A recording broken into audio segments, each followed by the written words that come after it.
affects sensitivity and obedience to conscience. So, how will a desire for humility to experience my emotion affect my sensitivity to my conscience? Well, firstly, we've learnt so far in all of the discussions that everybody's heard from us that humility is the desire to feel all of your emotions, whether they're painful or pleasurable. So firstly, we need to bear that in mind about humility. And humility also has this other aspect which I'd like to probably raise with people now, and that is this aspect. We've talked about this aspect in the discussions about humility that we've had. You remember the Q&As we did about humility some time ago? I think it was 2013 or 12 or something. Yep, they're a good around series. We talked about a lot of the qualities of humility there, but and some of these things now that we're mentioning we mentioned there. Humility really involves removing from ourselves a worth-based connection between our personal opinions and our beliefs, and the feeling that we're worth something. In other words, we've got to divorce our sense of knowledge about ourselves and the universe around us from our worth. And we've got to see that we're worth something, even if we know nothing. Yes. Right? Or even if everything we know is wrong. Now, a person who's truly humble will be able to go, okay, there's a potential that everything I know is wrong. There's a potential that everything that I've seen, everything that I think I know, every belief, opinion that I have is wrong. There is that potential. Now, obviously, as you receive more and more of God's truth and act upon it and make it a firm part of your soul, there's less of a potential of that being true. But initially, particularly for a child, a baby, particularly one who's just born or, still in the womb, they don't know any truth really at this stage, or very little truth. And there's certainly no cognizant knowledge, self-aware based knowledge of truth in that state. So we need to see that humility is the ability to feel and experience all of one's emotions, whether painful or pleasurable. Now, a baby is in that state. So that is the state of a child. But then there's a second aspect to humility, which a child is automatically in by nature, but not by choice. And that is, it absorbs new information without any concern about that new information triggering its worth. The reason why is because it doesn't have a concept of its own worth, and so it's naturally in that state. But as adults, we're not naturally in that state. What happens is over time, over our lifetime, we gather information, and this information becomes very strongly held belief systems and very strongly held emotions that say, because I know this information, I'm worth something. And that's our problem when it comes to humility. Now, a person who's truly humble is in the state of the child by choice, not just by design, but by choice. They choose to remain in the state of the child. In other words, remain in the state where they're willing to be flexible with all of their belief systems and opinions, and they certainly don't have an attachment between their worth and their belief systems.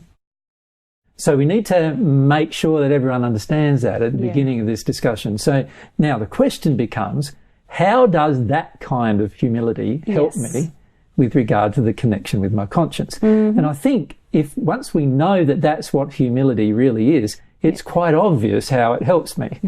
Because now I can start to see that, wow, I am going to be willing to absorb new information anytime, because I am willing to experiment with it anytime. I'm willing to look at it, examine it, put it, into some kind of practice to see whether it's true anytime. Because I'm no longer addicted to the concept that if I have to give up what I think I know, then I'm not worth anything anymore. So that's going to have a very large effect on my ability to connect to my conscience. And conversely, if I'm always wanting to, God's the conscience is trying to convey to me truth, but I feel like I can't hear that because that means I'm a bad person, or I've done something wrong, or what's my life really been about, or I want to fight and argue with what I'm going to hear. Obviously, I'm not going to hear very much, am I? Because it's if a you think about all of those things you just said are very common. Yes. It's like, man, it's like how we confront those things on a daily basis in people. Yes. You know, almost everything we say, there's an argument about somewhere. Yeah. And so you can see that it is very common for people on earth and in the spirit world to argue about everything. And the question becomes, why are we arguing about everything? Yeah. And that's not about the truth at all. That's about our worth and how our worth is connected to the concept of knowing. Or knowledge. Yes. And that is a problem that we need to give up if we're going to be humble. Yeah. If we give it up, now we can respond and hear our conscience very easily. Yeah. And God will be able to share a new truth, and we go, wow, that's a new truth. What am I going to do? Well, because I'm in this state where I'm no longer addicted to maintaining my current set of beliefs about myself or about the world around me, I'm going to experiment with it automatically. I'm not going to resist it. I'm not going to argue with it, not going to fight it. I'm not going to prevent it for as long as possible and all of those other things that the average person does. Yeah. All right. So let's talk about what it kind of looks like when I'm humble. Sure. So when I'm humble, I desire to feel, experience and release all of my emotional responses to God's truth. So some of that's going to be happy and some of it's going to be painful or resistive, but I'll feel all of that. That's right. So a humble person, as we've said, is like a child with regard to the experience of emotion. So that means that if I'm humble, I will just go ahead and feel my emotions about things. Now, some of my emotions about receiving God's truth are going to be really, really happy. Like, it's going to be fantastic to hear that you're doing certain things a certain way, and it's going to be you're going to be happy to hear that certain things that you can see will benefit you. When you see they'll benefit you, well, you're going to be very happy about that. But other things, when it talks about, now your truth about your relationships being confronted, or the truth about yourself, your own image of yourself, you know, the person you think you are when you look in the mirror compared to what God sees you as, those things will be confronted too. And if I'm humble, I'll choose to experience that too. Yeah. That's what a humble person does. Yes. Yeah. When I'm humble, I no longer desire to fight against God's truth. Yeah, so fighting truth is a very big problem. The reason why it's such a big problem is that truth always benefits us.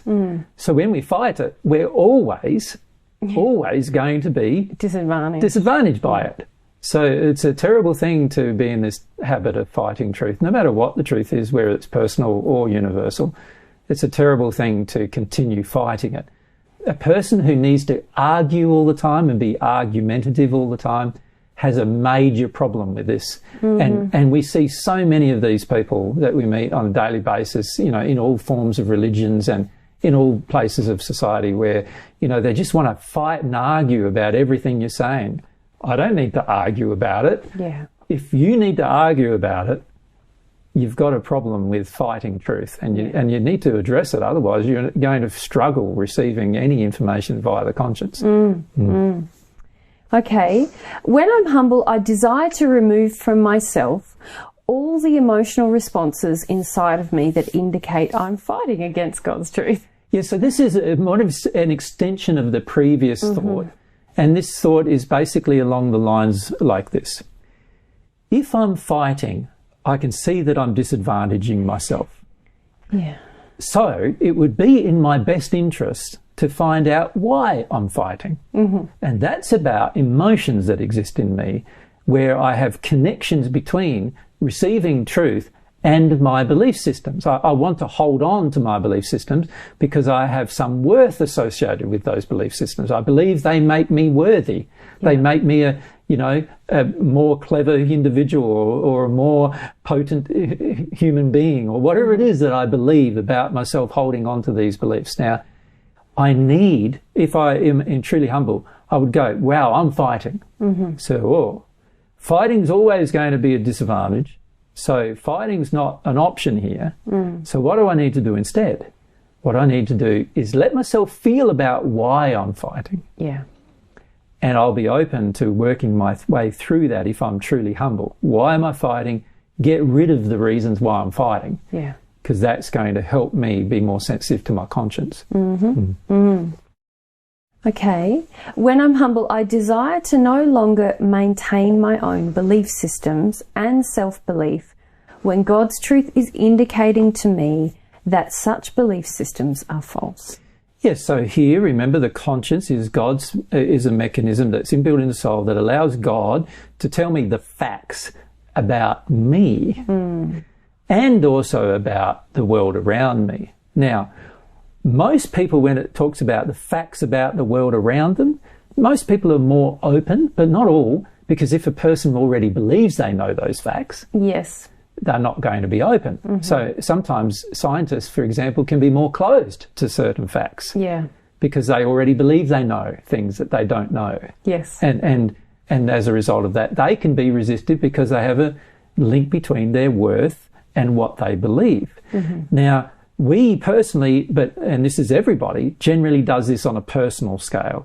So when it comes to personal truth, most of us have an image of ourselves inside of our head and inside of our emotional state, our facade-based emotional state, our addictions, that tells us, no, I'm like this. I'm like this. Don't you tell me that I'm not like this. Yes. I am like this. Yeah. And God's trying to share truth on everything, which includes sharing the truth about yourself. And if the truth about yourself is, no, I'm sorry, you're not like that. Yeah. Right. And in God's case, he's not even saying sorry. Yeah. Because he thinks it's a good thing. Yeah. To let you know. To let you know. So he won't say, I'm sorry. He's going to say, no, you're not like that. Yeah. And when somebody says that to us, or somebody shares that kind of truth with us, the majority of us have a huge amount of problem with that. Now, the bigger the problem we have, the less capacity we have to be sensitive to our conscience. Yes. So that's obviously going to be a bad thing for us in the long run. Yeah. Yeah. Yeah. Excellent. All right. When I'm humble, I'm no longer addicted. I just said that one, didn't I? No, you said the previous. That's right. I'm no longer addicted to maintaining my belief systems and my beliefs about myself in order to maintain my own concept of worth in family and society. So here we're talking more about family and society. Yeah, and our own worth. So now this is an extension of our previous thing where we're talking about just the attitudes I have about my own belief systems. Here we're saying we're more talking about our addictions. So previously we're talking more about our beliefs. Now we're talking about our addictions. Now, addictions are firmly held emotions that demand satisfaction. Now, most of us have firmly held emotions that demand satisfaction in relationship to society. In other words, our relation to society. In relationship to family, in other words, our own relationship with family, and in relationship to our own self-concept, our beliefs about ourselves. And we have firmly held addictions that are emotionally based that demand satisfaction. Yeah. Now, these kind of addictions that demand satisfaction have a terrible toll, put a terrible toll on our conscience. Yeah. Because we're unable to hear our conscience whenever one of these addictions demands satisfaction. Yeah. Our emotional addictions are going to yell louder than our conscience. Our conscience doesn't yell. It's a soul-based function where God is just sharing facts. Yes. It doesn't yell at us. Yeah. It can only share truth. Our addictions yell at us emotionally. They demand things of us. Yes. They want satisfaction. They're going to be louder. Now, unless I'm willing to get rid of them and reduce them somehow, right, they are going to swamp out any truth that comes via the conscience. Yeah. So that is a major problem. Yes. Yep. It's. I was just reminded then of something you said once a while back about being soft to the next quiet whisper, was it? Or being soft. Yeah, God, you could say God's voice is like a quiet whisper. It's a whisper. It's very, like, I find it very strong feelings, but because the more sensitive you become to your soul, the stronger it becomes. But you know, the more addictions you have, in those particular areas where you have addictions, you're not going to hear. No. You won't hear for long periods of time. The secret is to get rid of the addictions. Then you have the capacity to hear. Yeah. Yeah. But while we have the addictions, it's almost like we have to listen for a whisper because it's so drowned out by the... Yeah, I feel that while you have the addictions, you won't even hear the whisper. Yeah. You won't even hear it, and you won't even desire to listen to it, actually. Yeah. The addictions demand satisfaction. You know, they are going to be what dominates you. Yeah. And unless you're willing, which is an aspect of humility, being willing to let go of them, to work your way through them, because they're all emotional. Yeah. Unless you're willing to do that, you're going to find that you can't even hear your conscience. Yes. You can't even, won't even know it's there. Yeah. Because your conscience doesn't scream at you like your addictions do. It's a bit like saying there's two people in a room with you. One of them's going, "This is what I'm saying to you," and the other's going, and yelling and screaming at you. Sorry about the sound there. Yeah. Which one are you going to be noticing the most? Ooh, I'll be backing out of that room. You can see that the one who's just even a normal volume, you won't even know they're there probably. Yeah. And that's what it's like with your addictions. Yeah. All right. When I'm humble, I will want to see the truth about and sincerely correct the reasons why my behaviour is unloving. Even if this means feeling painful emotions or means that people in my environment no longer understand me. Yeah, so before we were talking about truth, about this sort of same topic, about the desire to see truth in order to, this is saying, well, you're not going to want to see the truth, really, unless you know, if you have a humble state, now you want to see the truth. Yes. Right? Because you know the benefits of truth. So that's about the truth discussion. You know the benefits of truth. Now you're in a humble state. You can say, okay, I'm willing to receive this truth. I want to receive it. And I also want to see every time I'm out of harmony with it, every time my emotions are trying to resist it, if I can get rid of those emotions, now I'm in a much better state where I can receive more of the truth from God. Yeah. Yeah. So it's a good thing. Yeah. Okay. When I'm humble, I use logical reasoning to support what God is telling me via my conscience, rather than using false intellectual reasoning to discount the truth. So talk to us about why we are discussing reasoning as an aspect of humility. Isn't humility just about feeling emotion? Humility drives our ability to logically reason.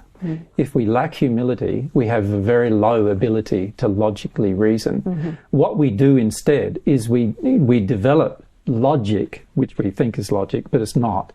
So let's call it logic in quotations. We develop our form of logic, which is really just about supporting our addictions and our emotional beliefs and opinions. Yeah. That's all it's about.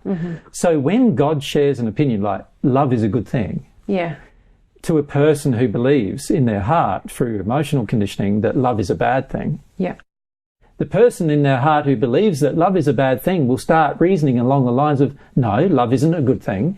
Love has done this to me, it's hurt me, it's damaged me, the person cheated on me and made me feel terrible about myself, blah, blah, blah, blah. And we list 25 different reasons why we think love is a bad thing. That's a sign of a lack of humility. Yeah. A person who has humility will go, hang on a sec. God's truth is that love's a good thing. All of my feelings that love is a bad thing are my feelings.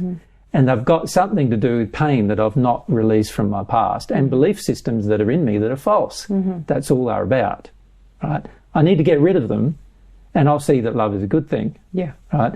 Now, a person is capable of this kind of logical reasoning even when they believe love is a bad thing inside of them. They are capable of it. But you have to be humble to do it. When we're not humble, what we do instead is we argue for our current state. So what that means is we present a fight and a series of arguments that support, or we think support, our current state of belief systems. Yeah. right? So we're not interested anymore in listening to God's belief systems. We're only interested in hearing support for our own belief systems, right? And so we're not going to seek to know what the conscience is saying anymore. We're going to seek from other people who've been damaged exactly the same way that we have, saying, yes, what you believe is a good thing. Now, we see this in play all the time on the planet. Most of the wars in the planet are caused by society getting together and believing that their false belief systems are good. Yeah. Right? It's okay to go on a religious rampage. It's okay to, commit to war against a certain race. Mm-hmm. It's okay to do these particular things, and this is agreed in society. And all of these agreements are a lack of logical reasoning, but they're based upon the hurt condition, the hurt emotional condition of the individual. And really, it's the lack of willingness, a lack of desire to be humble to the hurt emotional condition that almost generates an intellectual reasoning state that will support the lack of feeling, doesn't it? You could say it generates an intellectual unreasoning state. Yes. Which is exactly what it does. It's not logical, it is unreasonable. Because the soul's desire is, I don't want to feel about this. I don't want to go through the pain. As the soul is like the source of our reasoning or our intellectual thoughts, then we start to have thoughts that support that soul-based state. That's right. Whereas conversely, if I'm humble, now I can think the restriction on not feeling is not dictating my thought processes. That's right. When you're humble, you're able to logically see that your emotions are one thing and the truth is another thing. Yes. When you're not humble, you're not able to see that. Mm-hmm. You believe your emotions are the truth. Yeah. That's the problem. When you're not humble, by believing the emotions are the truth, now what are you going to do? You're going to support your emotions as much as you possibly can. Mm-hmm. Unfortunately, the emotions you're supporting are mostly very damaging. Mm-hmm. So naturally, the results are going to be damaging. Yeah. Right?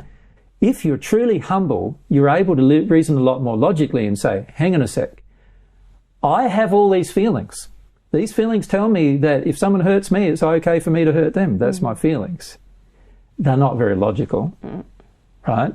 And they're not in harmony with what my conscience is telling me. Yes. My conscience is telling me that it's pretty stupid, actually. Mm-hmm. That kind of thinking is completely flawed because it's going to result in a huge amount of damage on the planet if everybody imbibed it, and everybody does, and that's why we've got such bad damage on the planet. And my logical reasoning now is able to divorce my feelings from the truth. Yeah. And it's able to say, no, even though I have these feelings, and even though that was my experience in the past, it's not God's truth. Mm-hmm. And there's a reason why I feel those things, and I can get rid of those feelings without myself, rejecting God's truth. So really, just you're describing a state where I have the capacity to understand I have feelings that I don't want to feel. Mm-hmm. That are painful. That are painful. And that I believe are true. And that I believe are true. I can see all of that and still intellectually reason, even though I'm still unwilling to. So you're saying that's a humble state. And I just want to clarify that for our listeners, because usually we identify the humble state as feeling. So before you were saying, your example was, love is a bad thing. So I'm not yet willing to experience the emotional grief that love is a bad thing. Mm-hmm. Which is the true humble state that was going to help me in the end get rid of the feeling. Yes, it's like the ultimate expression of my humility. Correct. But there is a more humble state. Is this what we're calling it, or a humble state? No, there's an in-between state of humility, which is saying, while I have those feelings, I am not going to support them anymore with my reasoning. Yes. Because they are false. Yeah. God's conscience mechanism, God's truth is telling me they're false. Mm-hmm. I can't support them anymore. I've got to stop supporting them. Yeah. I've got to stop, using them as excuses to come up with reason, which is false, that support them. It's like feeding the monster, the beast. I think of it. You know, I can choose to feed the beast of my belief that love is a bad thing with all this false reasoning that I could write a page of a list of why love is a bad thing. I'm sure most people could write a book on why love is a bad thing off the top of their head. You know, but all of their statements would be false. Yes. From God's perspective. And that would all just be feeding the state, the blocked state, the lack of humility. Correct. It's sort of almost like a snowball in some ways, isn't it? Because you first have been hurt. Yep. Instead of releasing the hurt, you've stored it. Mm-hmm. This hurt now is painful because you're storing it. You know, when you're a child and release hurt, it's no longer painful. You forget about it completely. But as you grow up more and more, you store more and more and more. It's now inside of you. This feeds belief systems. You know, belief systems are constructed inside of you to support the fact that you're storing it. Yeah. And now you know, this is a never-ending process now. And you could, if you stay in this cycle, you could stay without love, for example, if you believe that love's a bad thing. You could stay without love for thousands of years. Yeah. And that would be very, very sad. And also, you wouldn't be happy that entire time. Yeah. So, you know, you could stay in that condition for a long period of time if you're not careful. What I'm suggesting is there's this intermediate sort of state of humility, which most people on the planet are not even there yet. Yeah.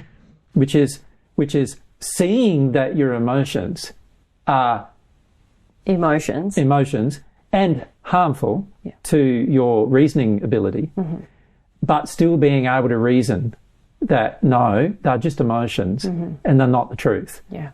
And if you can do that, you'll be able to listen to your conscience more. Yeah. The reason why most people can't hear their conscience at all is because they're unable to do that. Yeah. Right? They're caught in this cycle of feeding the state that they're in, which is, I can't feel emotion. So all reasoning is born of that condition, and therefore not all possibilities are up for grabs, and logic is not. Logic's real. gone out. Yeah. True reassoning and logic has gone out of the window now. Yeah. And all we're doing now is using our unhealed emotional state to feed our thoughts and to justify, and then to use our thoughts to justify our unhealed emotional state. Yeah. And that's all we're doing. Yeah. And therefore justify our future actions.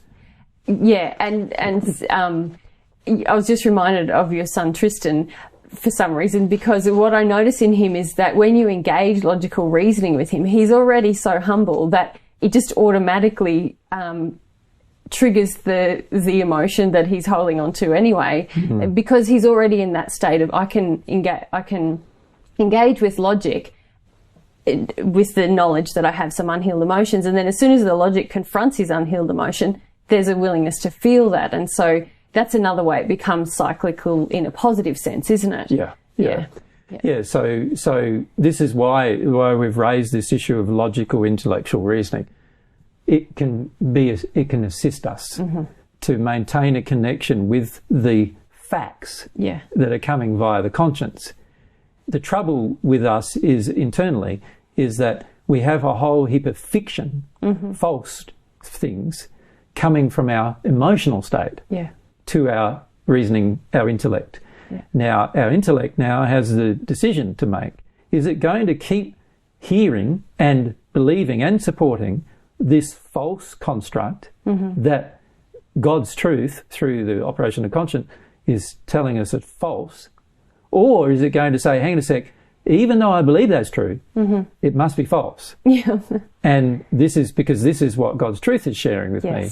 And I need to start seeing that this is true. This is the thing I need to start reasoning about. This is true, this is false. Instead of going, this is true, the unhealed emotional state is true, and the other is false. The truth is false, is what we're really doing most of the time. And so I wouldn't call that logic. That's just very it's psychologically understandable. But it is very detrimental false reasoning, which impacts our lives like severely enough to cause unhappiness for tens, hundreds, and sometimes I've seen people in thousands of years of unhappiness because of this false reasoning. It would be far better if they heard the conscience and believed what they're hearing from the conscience to be true, and supported that truth with their intellectual reasoning, and then looked at their emotional condition and said, well, they're just how I feel. Yeah. Yes. And that would be a sign of humility. Yes. Yeah. Yep. Okay.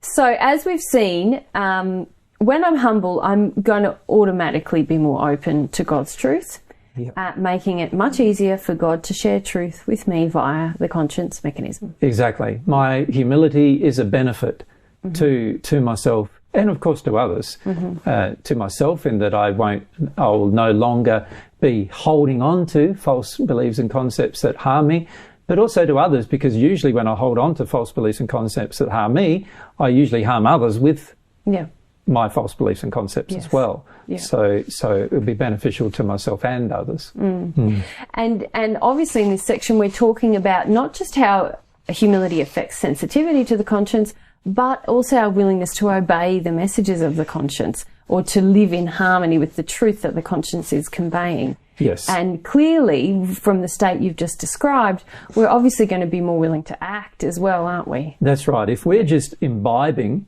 the false reasoning that's coming from our emotional state, and we're supporting it with our intellectual thoughts, obviously we're going to be very, very resistive to obedience to God's truth that's coming through the conscience. And so we're going to oppose it. We're going to say, no, that's a bunch of bullshit, to be frank, and I'm not going to do it, is the way you're going to react. And it's going to probably be a very angry reaction too, which is also an indication that there's a problem. Because if you're angrily reacting to the truth, which obviously will benefit you, then it proves that there must be some very unhealed, painful emotions that you need to feel in order to get into a state where you're capable of logical reasoning. Okay, thank you.